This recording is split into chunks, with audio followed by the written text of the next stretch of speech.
Filipa Roseta é filha de Pedro Roseta e de Helena Salema Roseta. Foi excelente aluna. No final do secundário, em 1991, obteve a média mais elevada da sua escola, American de Lisboa. Estudou arquitetura e em 2009 concluiu o seu doutoramento sobre avenidas modernas no Royal College of Art, em Londres. Fundou um ateliê, ganhou prémios, é professora, investigadora e autora em diversas publicações nacionais e internacionais. Foi vereadora da Câmara de Cascais e hoje é vereadora da Habitação e das Obras Municipais na autarquia de Lisboa. Mas a arquiteta Filipa Roseta ama e serve a política, onde teve e tem intervenção, tendo sido deputada entre 2017 e 2019 pelo PSD, onde a sua qualidade lhe guarda lugar cativo. Olá, Filipa, muito obrigada por ter vindo. Uma vida preenchida pela arquitetura, o ensino, a investigação, mas também com muita intervenção política. Uma coisa nunca afastou a outra, o que é interessante, ou sequer a impediu. Pelo contrário, eu posso concluir que isso veio de casa, vendo o pai a fazer política, a mãe a intervir politicamente e a fazer política, mas ao mesmo tempo a trabalhar ativamente na arquitetura. Olá e obrigada por me ter aqui, tenho muito gosto em estar aqui. E sim, quer dizer, eu diria que tem que vir necessariamente de casa, mas eu acho que também há aqui uma razão para as duas coisas fundirem também já na mãe, porque na verdade tanto a política como a arquitetura são um bocadinho a capacidade de ver o futuro para chegar lá. Portanto, os arquitetos são treinados para ver o futuro e depois aprendem a chegar lá através dos projetos da construção, mas nós vamos para um sítio, imaginamos o que é que pode ser e depois chegamos lá. E a política é igual. Há um paralelo, há um paralelo, claro. Ou seja, a própria arquitetura e a política têm essa proximidade. A política também tem que ver o futuro para depois conseguir chegar lá. E eu acho que essa é também, não só por ter visto e por ter herdado esta casa da política e da arquitetura, mas também porque são atividades que são muito interessantes e muito próximas desta ideia de ver o futuro e conseguir chegar lá. Mas é uma ideia em si muito interpeladora. Sim. E que apetece, caso se tenha a vocação, ou o talento, ou uma espécie de chamamento, até, digamos, se quiser, muito, muito formidável quase. Servir o futuro, não é? É magnífica, é magnífico, é a transformação do que está à nossa volta, portanto é esta vontade de transformar o que está à nossa volta em melhor. É melhor, portanto obviamente, quer dizer, transformar para melhor, e é construtivo, mas é importante essa palavra, porque é uma transformação construtiva. Um arquiteto ou um político tem que olhar para o que está à sua volta e ter esta vontade transformadora de melhorar o que está à sua volta, e isto é magnífico, na verdade, porque a arquitetura dá-nos de uma maneira muito evidente essa possibilidade. Claro. Se eu olho para um terreno e transforma, eu vejo que é possível. Claro. E a política às vezes não é tão evidente, mas as pessoas têm que perceber que é a mesma coisa. Portanto, ou seja, dá um quadro onde a sociedade pode dar o passo em frente e ter outro futuro, e ter um futuro melhor. Não pode estar mais bem explicado. Filipe, eu dou imensa importância ao legado, àquilo que pode ter vindo da família, à responsabilidade perante esse legado. Não é uma obrigação, mas é uma responsabilidade, acho eu. Não sei se a Filipa concorda, mas nesse sentido gostava de lhe perguntar de que é que se lembra do tempo da infância e da adolescência, com mais duas irmãs, numa casa culta, vivíssima, onde tudo se debatia e muito se intervinha na cidadania, na política, na cultura e na arquitetura. O que é que se lembra assim, mais impressivamente, se quiser? Eu acho que assim, as memórias que me vêm logo à cabeça, a Natália Correia, não é, que era uma das melhores amigas da minha mãe e estava sempre lá em casa, e as pessoas conhecem, portanto imaginam o que era um ambiente lá em casa.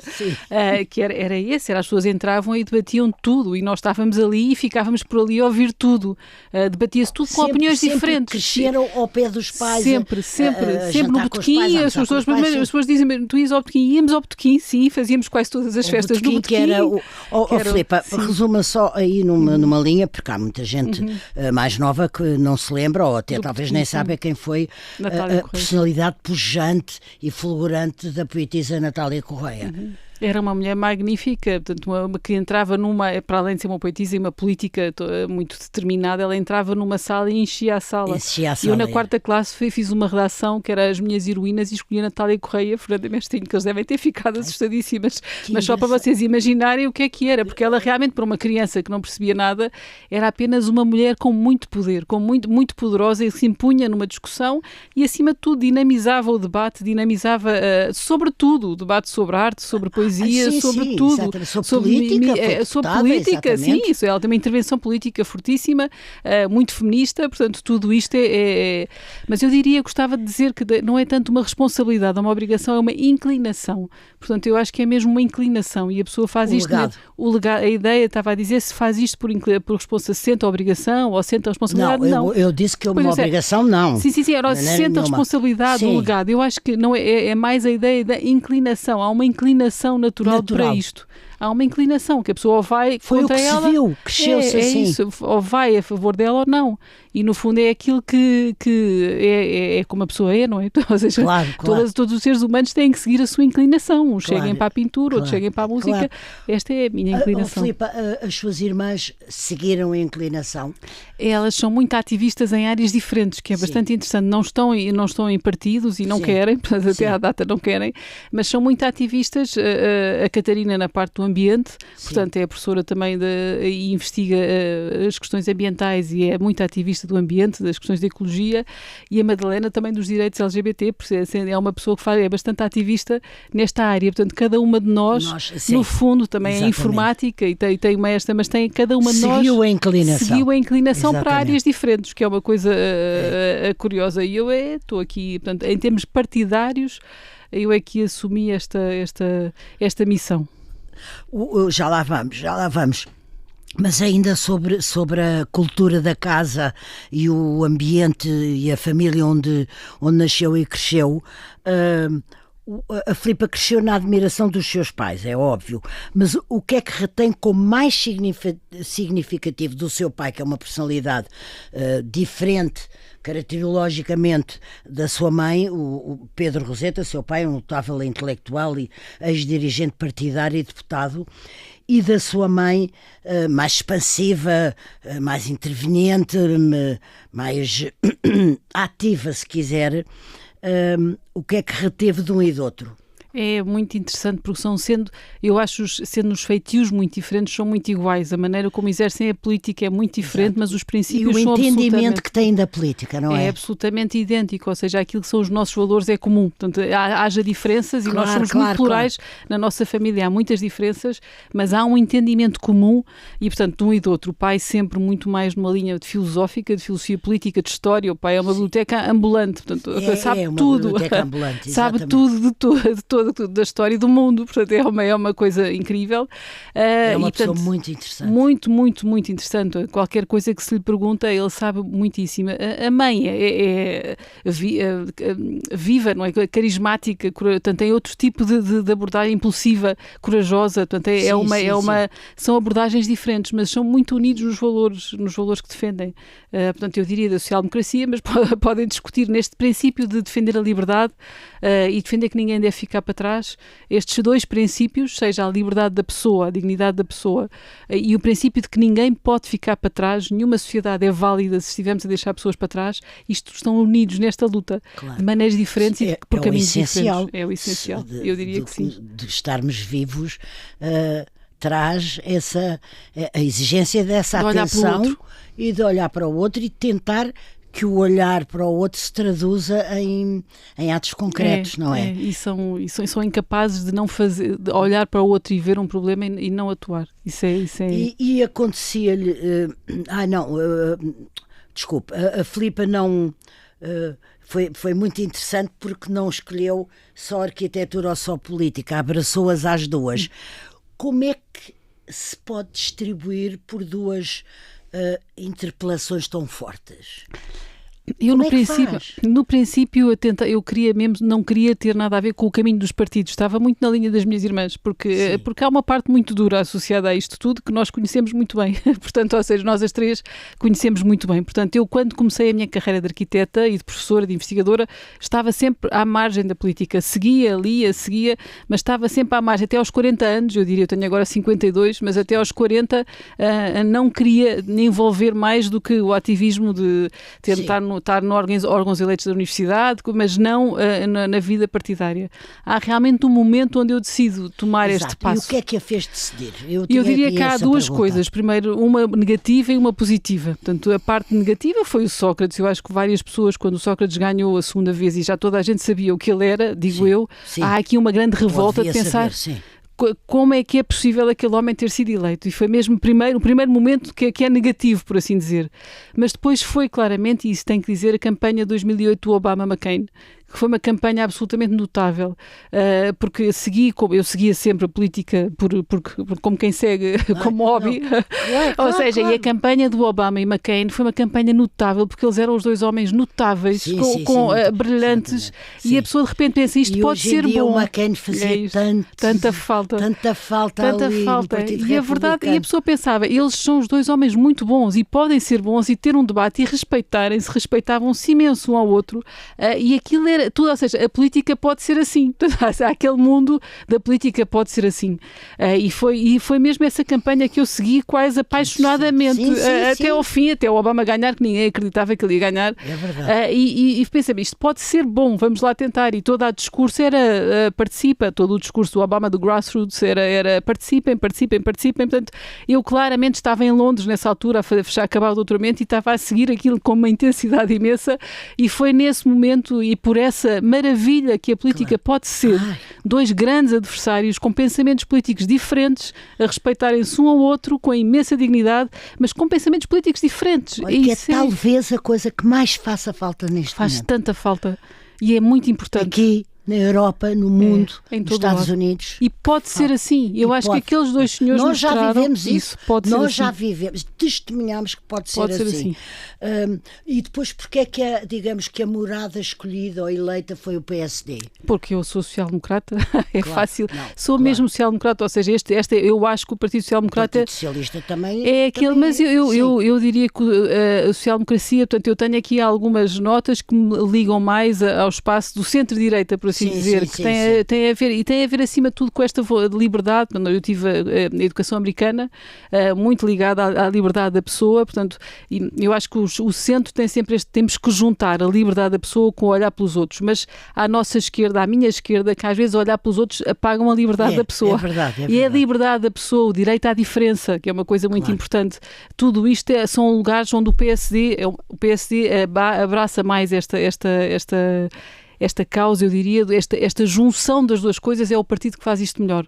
À direita, portanto, para mim, à direita são partidos mais da liberdade e que deixam cair o olhar pelos outros, e à esquerda, o PS para a esquerda, são partidos onde a igualdade apaga a liberdade. E, portanto, achei que era aqui o partido porque eu sou mesmo social-democrata, ou seja, mas há PSD, não é aquela social-democracia genérica que dá para tudo. É um social-democrata à PSD, onde a liberdade é muito importante, o direito à diferença é muito importante, a liberdade de expressão é muito importante. Tudo isto eu acho que são valores que puxam um bocadinho mais para o centro-direita. Quem é que assinou o seu cartão de militante? Foi uma amiga minha, a Lina Lopes, por acaso. Foi uma amiga minha. É muito engraçado e tenho muito gosto nisso, porque foi, no fundo, eu entrei no Partido Social Democrata para defender os direitos das mulheres, num grupo de mulheres que se estava a criar, que eram as Mulheres Sociais Democratas, que acabou por dizer, pronto, acabámos por ter, agora já não tem assim muita vida, muita atividade, mas que foi um grupo muito interessante. Eram 7 mulheres, que a Lina é que movimentava este grupo, e foi assim. Eu até gostava... E trabalhámos assim, e tentámos combater, e tentámos lutar. O PSD agora tem cotas, portanto deu passos em frente significativos. Claro. Houve uma altura, quando eu entrei, que ainda não existiam cotas no Partido Social Democrata, e agora existem. Portanto, ou seja, há passos que o partido tem dado. Ia a dizer que eu até gostava de... Estava-me a dizer, eu até gostava, e depois meteu-se outra coisa. Agora não sei. Em relação ao PSD. E gostou da sua atividade como deputada? É assim, eu tenho uma inclinação mais executiva. É isso, eu tenho uma inclinação mais executiva. Gosto muito mais do poder autárquico do que propriamente da deputada. A deputada parlamentar. Gostei bastante, aprendi muitíssimo. O que eu gostei mais no Parlamento foi aquilo de temos pessoas de todo o país a representar as suas regiões. Isso é fortíssimo também, porque sente-se as alianças às vezes são por regiões e não por partidos. Portanto, esbate-se rapidamente os partidos. Se estivermos a falar do hospital, do conselho, não sei o que mais, juntam-se os deputados daquele conselho. Isso é uma coisa que eu aprendi muito, mas o Parlamento é muito menos isso, tanto é legislativo, não é executivo, e o poder executivo para mim é muito mais interessante do autárquico, portanto, em que a pessoa decide de manhã e está a fazer à tarde. Claro. Isso não acontece no Parlamento, aquilo demora tudo imenso tempo a acontecer. Sim. Eu tenho só a legislação e a aplicação e os resultados. O exemplo muito prático que eu lembro no Parlamento, esses 2 anos, tive 2 anos a lutar para tirarem o amianto das escolas. 2 anos, que era o ministro na altura, o Matos Fernandes, que não tirava o amianto das escolas, não tiravam, a lutar. Na Câmara, no primeiro ano, tirei o amianto das escolas de Lisboa, porque a pessoa faz logo. Retirei, fizemos as obras, eram 13 escolas, retirámos as coberturas em amianto e fibrocimento, já está, num ano. Está a ver a rapidez. Claro. O Parlamento foi 2 anos e não aconteceu nada, porque aquilo tinha que se interpelar e fazer requerimentos e não sei o que mais. E nada acontecia, porque o Parlamento é legislativo e não tem aquela coisa de fazer. Claro. Nas autarquias, é isto. No primeiro ano conseguimos. É fazer. Então é para tirar, então vamos. 3 obras, onde é que estão as escolas, onde é que está o orçamento, siga. Portanto, é muito mais executivo, e para uma arquiteta que eu sou, que gosta de fazer, portanto, é muito mais interessante ver as coisas a acontecerem logo. Já para não falar para dar casas às pessoas, ou seja, estamos muito mais próximos das pessoas e acima de tudo consegue-se fazer muito mais. Não quero dizer, aprendi muito e acho muitíssimo respeitável toda a atividade do Parlamento, mas eu acho que aquilo tem outro tempo, não é? Tem outro tempo. Quem é executivo e quem gosta de ver acontecer está melhor num lugar executivo. Mas não está excluída, aliás, não é uma pessoa que fecha portas, parece-me a Filipa, ou que nem naturalmente quer se escancar, mas há um bom senso nato que com certeza que ele leva a dizer que se um dia for convidada ou desafiada para outro cargo político que não seja parlamentar, a responsabilidade ou de uma pasta ou de outra qualquer, não diz que não. Ou no fundo está completamente dedicada. Eu vivo sempre o dia-a-dia, o presente, e acho que é assim que na política, cada dia é um dia, e é assim que se deve viver nos cargos políticos, porque eu digo sempre, até toda a minha equipa, portanto, na minha carreira académica, eu estou sempre a pensar no futuro e quais são os próximos passos. Aqui não, nos órgãos eleitos é cada dia é um dia, e todos os dias nós estamos aqui como se fosse o primeiro e o último. É para fazer o máximo possível, pode acabar amanhã, e portanto nós temos de estar sempre a fazer o máximo possível e a dar o máximo possível. E acho que é a melhor postura para estar sempre disponível para sair no dia a seguir, se tiver que ser, porque não são cargos de carreira, não é? São missões, e portanto é assim que tem que ser pensado. Eu ia lhe perguntar se aconteceu muito ao longo da vida, e se lhe acontece ainda hoje, pedir um conselho, uma opinião, uma inspiração ao seu pai ou à sua mãe sobre justamente o seu trabalho autárquico, político. O tempo todo. O tempo todo, é mesmo o tempo todo, eu peço o tempo todo, porque são pessoas com uma experiência incrível e com princípios que eu admiro e que estão ali à distância do problema, e a querer o melhor para mim, o melhor para aquilo que eu posso fazer, o melhor para os resultados que eu posso ter. Portanto, é uma sorte que eu tenho mesmo, porque são consultores incríveis, não é? O pai fala mais de filosofia política, de geopolítica, das questões do mundo. Sim. E falamos mais, quando fala ao pai, é mais de deve questões... estar bem aflito, seu pai bem aflito, bem preocupado. Preocupadíssimo, ou seja, princípios, a filosofia, a geopolítica é o pai. A mãe, obviamente, o trabalho da Câmara, pela experiência que tem, não é? Portanto, ou seja, das dúvidas, como é que se resolve, e a mãe também teve a pasta da habitação, portanto, como é que se resolve isto, como é que se resolve aquilo. Portanto, ou seja, é mesmo dúvidas operativas. Os desafios que tenho é a pessoa, eu diria que é das pessoas que sabe mais de política de habitação deste país, portanto, é difícil encontrar alguém que tenha tido tanta experiência a tantos níveis, legislativo, autárquico, como Presidente de Câmara, como vereadora, portanto, mas perguntando o tempo todo, não é uma... As três sim, mas eu aqui, pelo facto de estar a fazer aquilo que eles próprios também fizeram, ou seja, é uma... Você, das três, conjuga... estes trabalhos, porque na verdade as minhas irmãs não estão a fazer, seguiram outros caminhos, portanto, este caminho dos pais eu acho que tem sido uma grande... a maior inspiração. É, E o sem maior dúvida, sem dúvida, a maior inspiração, o maior exemplo. Portanto, ou seja, porque até E lá a está. maior influência. E a maior influência, sem dúvida. 3 palavras. Sem dúvida. Influência, inspiração e exemplo. Sem qualquer dúvida, os dois, o legado é esse. E até por aquilo que eles foram, eu diria que toda a gente diz isso dos pais, eu admito, mas aqui, depois, na verdade, a pessoa imaginar naquela altura em que eles se levantaram pela democracia, pela social-democracia, as pessoas eram agredidas na rua, andavam armadas. Eu lembro-me do Ou que seja, do que é preciso uma coragem. Para a sua mãe, para o seu pai, os primeiros comícios do PPD, o pai ainda andava em sítios onde as pessoas estavam armadas contra eles, mas o pai achava sempre, recusou-se a andar armado sempre, que a política os políticos não podem carregar armas, claro. E muito bem, tinha estes princípios muito bem enraizados, mas é preciso uma coragem. Eu imagino naquela altura, eles faziam tudo sem pensar no dia a seguir, sem pensar no que é que, ou seja, sem pensar nas consequências possivelmente negativas que poderia acontecer no dia a seguir, não pensavam se iam ganhar, se iam perder, pensavam que era certo, iam fazer o que é certo e o que era justo. Isto é uma coisa, é um legado gigantesco. É um legado gigantesco. Filipa, mas eu gosto tanto que esteja a recordar isso dessa forma tão impressiva e tão veemente, porque a sua geração com certeza que sabe, mas a geração abaixo não sabe como foi difícil aquilo em que vivemos hoje. Claro que há muita gente descontente, tem havido imprevidências dos partidos e não acautelarem certas coisas, nós todos sabemos, há neste momento uma desilusão que se reflete sobretudo à direita do PSD e do CDS, mas o que interessa é, apesar de tudo, estamos aqui, dizemos o que pensamos o que queremos, trabalhamos como queremos, etc, etc. E muito mais, estou a resumir, provavelmente pobremente. Mas é interessante, eu gosto muito que tenha deixado esse testemunho de que não foi fácil. Não foi fácil e as pessoas tinham coragem imensa, sem saber sair de casa, sem saber se voltavam, é que é isto, claro, porque não sabiam, a mãe foi presa, a mãe foi presa. Exatamente, ou seja, o ano de 75 foi tremendo. É um ano de 75 era tremendo, ou seja, é a consciência, eu acho isto brutal, não é? Portanto, a minha geração não sabe, então a geração dos meus filhos ainda menos, portanto, não tem esta consciência e isto pode voltar, esse é que é o grande risco. Estes valores... É um trabalho mantê-los, não é uma coisa que aconteça naturalmente. Não, pois não. Foram semeados, colhidos, desenvolvidos. Vivemos à sombra deles, mas eles não vão necessariamente ficar assim se nós não fizermos nada. O Filipe ainda dá aulas? Agora não, desde que sou autarca, desde que entrei em 2017 para autarca, deputada e agora autarca, deixei de dar aulas com muita pena, porque eu gosto imenso de dar aulas. Continuo a acompanhar teses de doutoramento.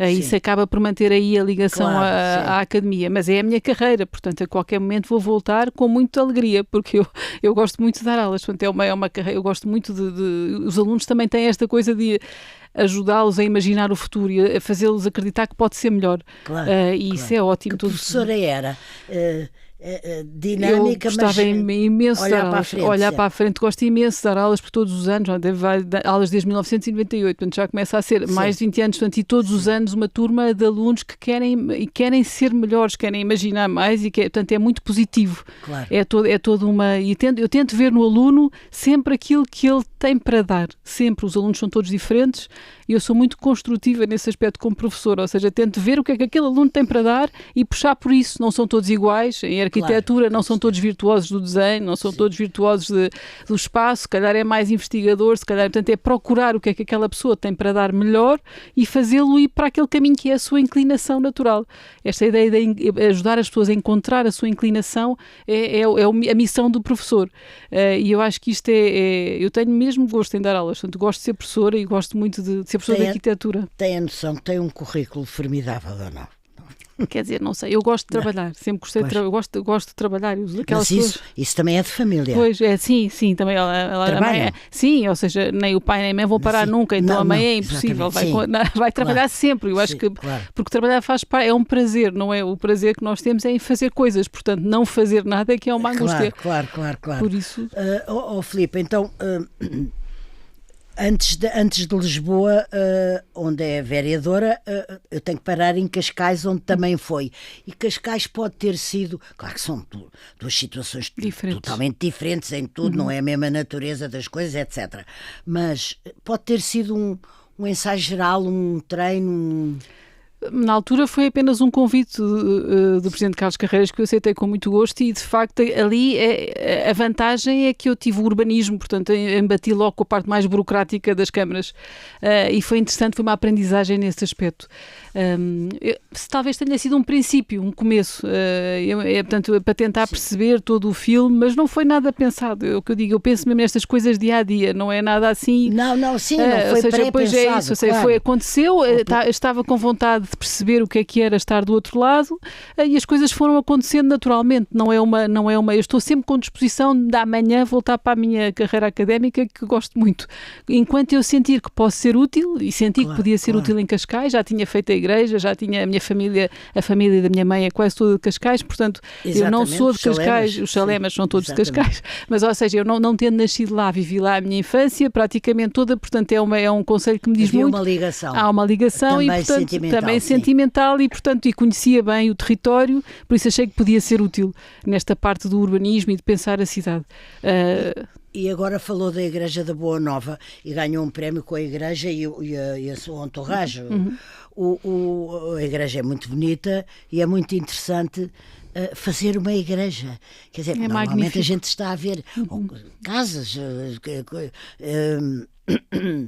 instalações públicas, hospitais, isto e aquilo, e de repente bairros. Uma igreja é uma coisa especial. Não é uma coisa especial. Foi uma sorte, ainda por cima uma sorte para jovens arquitetos neste aspecto, que nós éramos e no fundo era uma igreja no lugar do fim do mundo. Foi o seu ateliê de arquitetura fundámos, que ganhou vários prémios com isto, mas a igreja era ainda por cima no lugar do fim do mundo. Imagine fazer uma igreja da Boa Nova no lugar do fim do mundo. O próprio programa é poético. Porque muito poético. É tudo,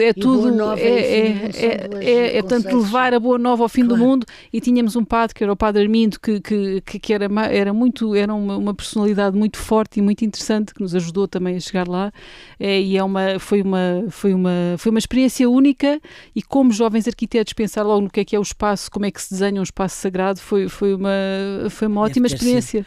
Olha, então finalmente agora chegamos a Lisboa e há a ideia, ou seja, pode não haver a ideia de que o seu pelouro da habitação e obras municipais, sim.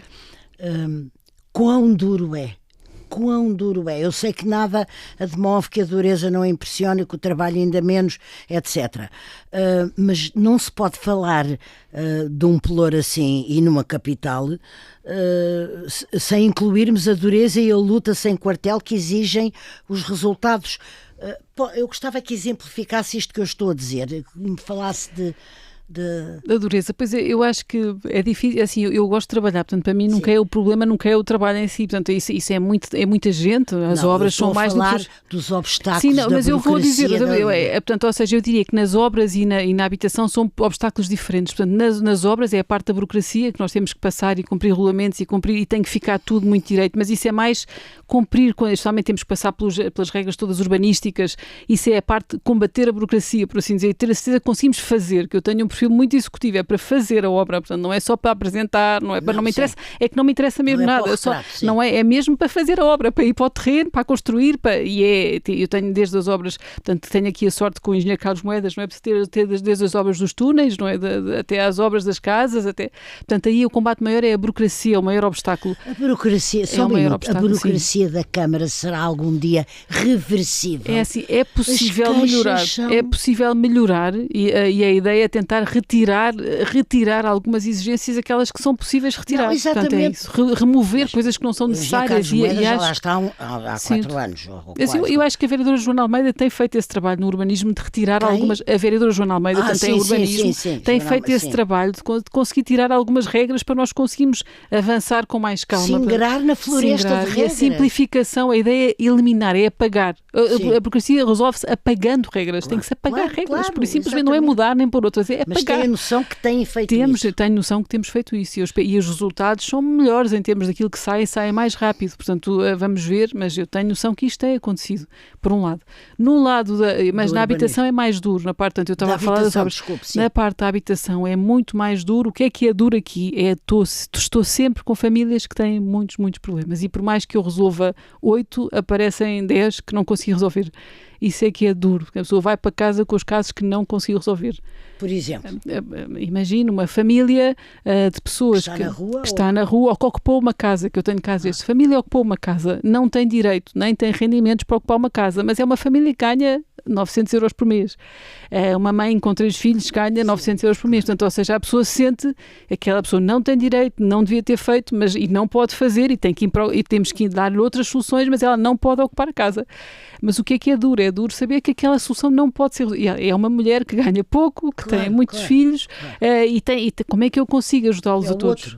Ou seja, ajudo-me, nós já demos 2.400 casas e eu tento 2.400 casas, sim. Neste mandato. O que é um recorde, desde 2023 temos batido os recordes anuais sempre. E a ideia é fazermos sempre melhor.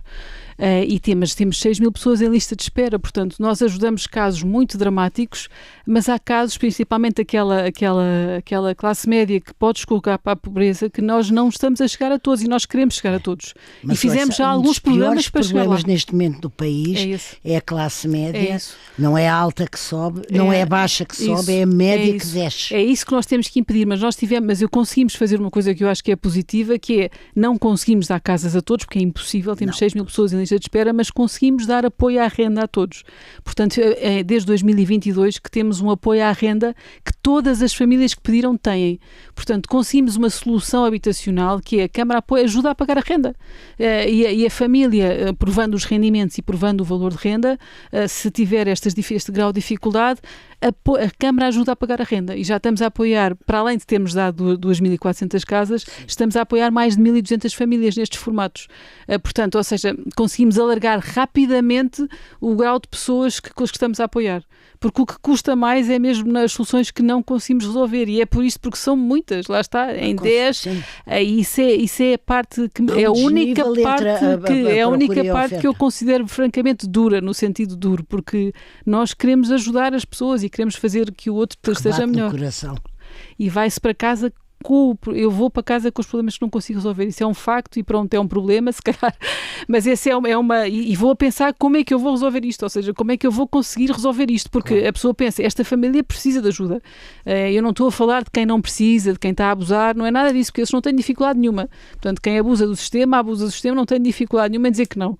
Quando a pessoa está com uma família que vê que tem problemas, portanto, não está ainda no grau de pobreza necessário para ser apoiado pela Casa da Câmara, mas vê que tem problemas, esse é os casos que eu fico, e é duro porque é difícil de separar, vou dizer a verdade, é difícil da pessoa não se abstrair disto e, portanto, tem que imaginar como é que se consegue uma rede para que ninguém caia. Portanto, e o meu medo que a pessoa caia da classe média para a pobreza. Não pode ser, não é? Nós temos que ajudar essas famílias a ficarem e a aguentarem, e acho que o apoio à renda foi muito importante.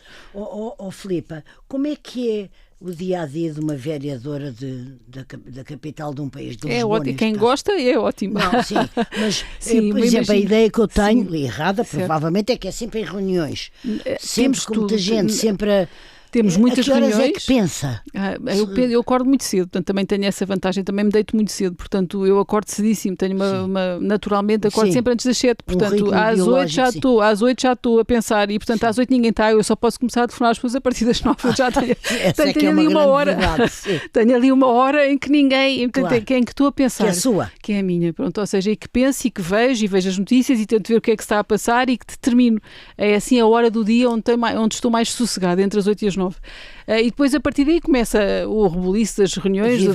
Vive em Lisboa, sim. Portanto, começa a confusão e o rebuliço das reuniões e para aqui para ali, mas eu gosto imenso de dias.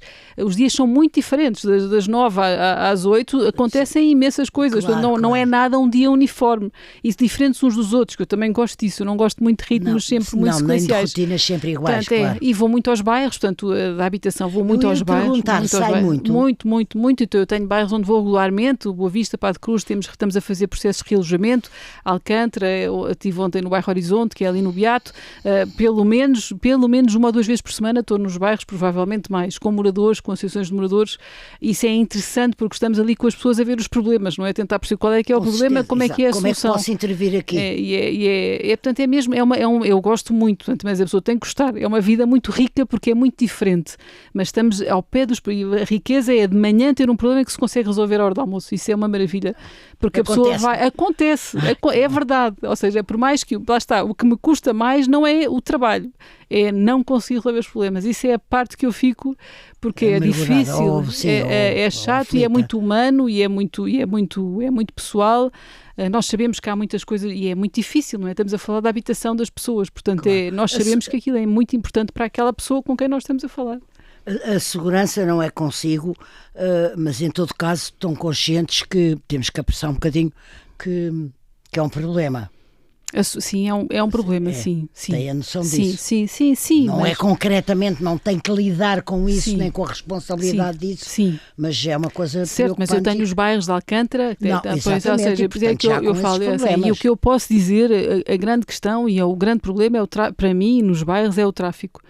O tráfico de droga é uma chatice. Quando entra nos bairros, nós temos que o combater furiosamente de várias maneiras. E as obras ajudam. Fazer obras num sítio que está... Ajudam porque a combater o tráfico. Ajuda a ajuda de obras, ajuda a apoiar associações que trabalham com crianças, portanto, nós tentamos fazer isso tudo e eu acho que para mim, a fonte problemática mais grave e pior é o tráfico de droga, nos bairros principalmente. E que cresceu. Como é que foi possível? Porque houve incúria, por um policiamento, porque veio para cá gente ligada ao cartel da droga? É assim, eu tenho que lidar com... Eu estou no outro lado, não é? Que eu vejo o problema e tenho que o resolver. Nós já fizemos bastantes intervenções na solução, na ideia de, pelo menos, de estabilizar. E de não podem ocupar casas para tráfico, já despejámos casas onde isto se passava, já foi público, ou seja, nós somos completamente inflexíveis, está bem? Isto não me custa nada fazer, isto para mim não é duro. Filipa, infelizmente, eu agora ficava aqui, sabe Deus mais quanto tempo, 3 gerações na família Roseta de arquitetas, a sua mãe, a Helena Roseta, a Filipa Roseta e a sua filha que se chama... Sofia Roseta. Também é arquiteta. Você agora está a fazer um sorriso tão doce, está-se a comover com a ideia de 3 gerações a servirem a arquitetura e a cidadania, porque evidentemente quem faz arquitetura da forma como descreveu está a servir a cidadania. E a arquitetura naturalmente tem que ser cidadania, porque estamos a intervir no espaço público sempre, portanto a arquitetura é sempre, quando se faz arquitetura, é sempre uma intervenção no espaço público, obrigatoriamente qualquer coisa tem presença no espaço público.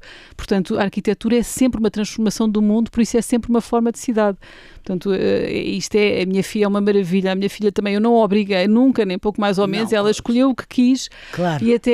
Mas quando ela nos disse, de facto, tem sido uma experiência. Ela agora está a aprender, está no curso e tem sido uma maravilha a acompanhar. Tenho um filho que é engenheiro, também é curioso, também é interessante a aprender engenharia e também é muito interessante porque eu gosto muito de falar com eles e de perceber agora qual é que é a perspectiva de futuro que eles têm. Mas isso eu acho que é raro até neste país é raro. Filipa Roseta, só para acabar, tenho 30 segundos para lhe perguntar, vai haver eleições autárquicas daqui a pouco tempo, está animada? Otimista? Eu estou otimista que o engenheiro Carlos Moedas vai ganhar, mas isto é a minha percepção. Agora, eu para mim é sempre o dia-a-dia. Não diz por dizer, é uma percepção que tem. Não, acho mesmo, acho que sim, acho que tenho mesmo essa percepção, acho que temos feito um bom trabalho e acho que isso a verdade é a verdade e a verdade vai se impor. Muito obrigada, Filipa Roseta, gostei muito de ter falado consigo e tenho a certeza que sou muito acompanhada neste meu gostar. Obrigada por ter vindo.